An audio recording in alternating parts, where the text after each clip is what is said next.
back to another video. Today we're going to be debuting the Mayakashi deck. This deck has been quite a deck that I've been building for a long time now. I've just been spending so much time trying to accumulate this particular deck, and at long last I finally have everything I need to actually build this deck. So here it is. This deck took me a good 2 or 3 years to actually build. I mean, as soon as Hidden Summoners came out, I already took an interest in this deck. I was pretty much trying to accumulate the cards bit by bit, and it just didn't work out so well. I eventually was able to come across the core, buying it off someone, and from that I was just about to build the core or rather build the deck, when I realized that a bunch of new cards came out. The Mayakashi Link and also one of their trap cards in Dual Overload, and for that I tried to pull them, but unfortunately I couldn't. However, with that being said, I've been just finding the singles, and at long last I have them all. So yeah, with that being said, it's going to be really fun to actually get this deck up and running, and why not actually just continue off after finishing off the Shurino deck. That would actually be quite fun. Fun fact, there's actually a bit of an interlocking lore between the Shurinois and the Mayakashis, but maybe I'll talk about it in a future video. However, if you enjoyed this video, drop a like, share, comment and subscribe, and also hit that bell notification. But with that being said, let's begin. So starting off with monsters, we're going to be playing here 2 copies of our Darky, the Graceful Mayakashi, an absolutely brilliant card to begin with our actual deck itself. It basically can just special summon itself back out every time a Mayakashi monster is special summoned from the extra deck, which is really nice because once we actually get to the test hands, you guys will understand the importance of this particular card. However, we are only allowed to control one of her, so there's no need to spam out 3 copies of this in your deck. 2 copies does the job. However, this is also the main tuner of the deck, allowing you to start off your synchro climbing. Next up, we're also playing over here 3 copies of Hajun, the Winged Mayakashi, a really great card to start you off with. You could summon it out either on its own, or you could summon this out via 1-for-1 as well. Great option. Otherwise, you could send it to the graveyard and potentially bring it out via Mizuki as well. So plenty of options, but when it's summoned either normal or special, you could just immediately special summon a Mayakashi monster from your deck, which is very nice of course. It gets you started, and together with your Darky, you essentially synchro summon into your level 3 synchro and start yourself off with the climb. And it's definitely fantastic. I also love the fact that this whole deck is almost all secrets, so it is exceptionally beautiful, both in terms of the artwork of all these cards, but the fact that they're all mostly secret rares as well, so that's an added bonus. Moving on, we're playing 2 copies of our Yuki Musume, the Ice Mayakashi. This card essentially can special summon itself out onto the field as long as you control a Mayakashi already on a board. Again, it just works with the Darky to synchro summon into your level 3, so it's very nice. However, if this is summoned out, you could also pretty much send one of your cards from the deck to the graveyard, which is a fantastic effect. Next up, we're going to be playing here 3 copies of our Soul Absorbing Bone Tower. Now this card you don't actually have to play in the deck itself. This particular deck I'm playing, or this particular build I'm playing, is a 43 card deck, so if you wanted to reduce it down to 40 cards, feel free to take out this particular card and you could play the deck like normal.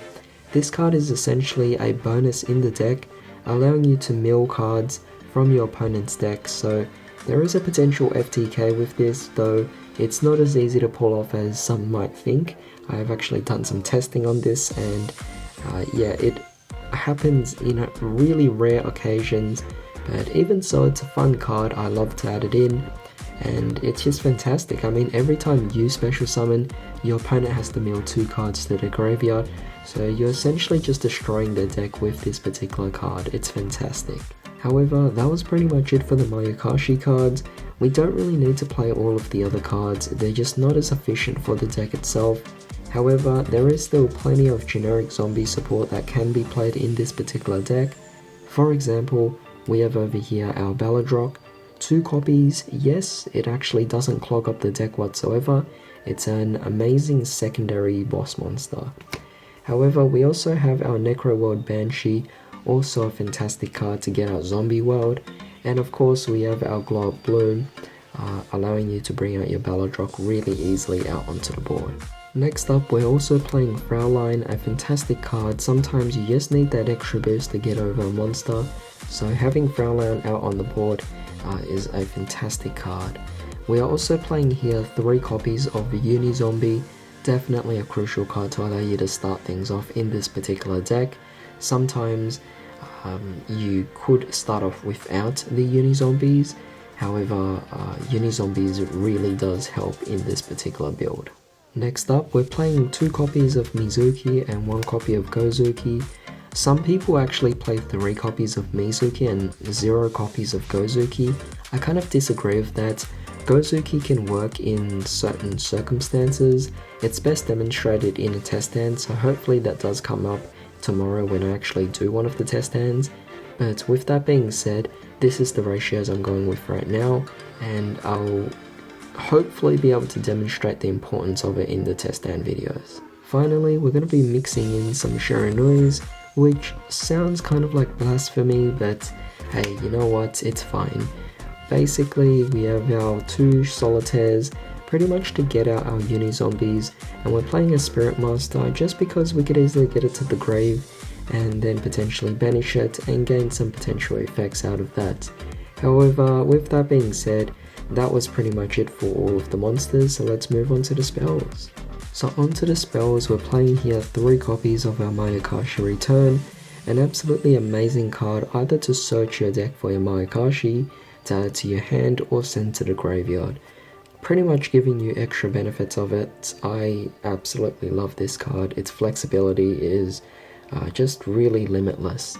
We're also playing here 3 copies of Zombie World, a fantastic card for your deck, allowing for your generic zombie deck to also flourish. For a bit more generic support, we're playing 2 copies of the Super Poly. We're also playing a regular Monster Reborn to get you started. 1 for 1, fantastic card here. Caught by the Grave for a bit of protection.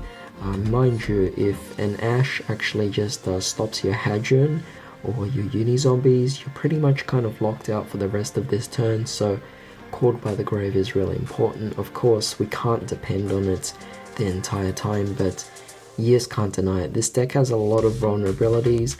I mean, it's vulnerable to Ash, it's vulnerable to Nibiru. My goodness, it really is vulnerable to Nibiru a lot.